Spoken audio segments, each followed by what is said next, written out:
সাহেব, দুইজন এক পথে যাওয়া উচিত নহে।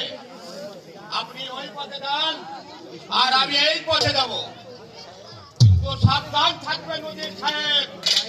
মনে রাখবেন এই জঙ্গলে কিন্তু দুশ্চিন্তার ভয়ও আছে। ওই ওই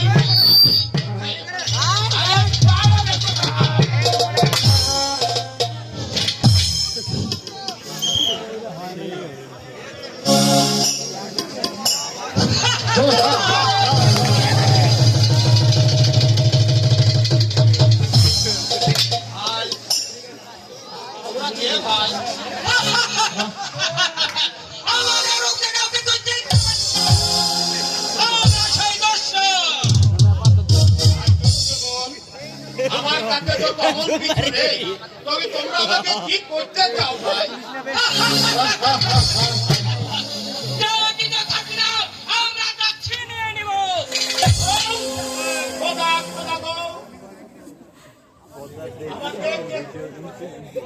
আমাকে কেউ রক্ষা করো, বিপদ হয়েছে।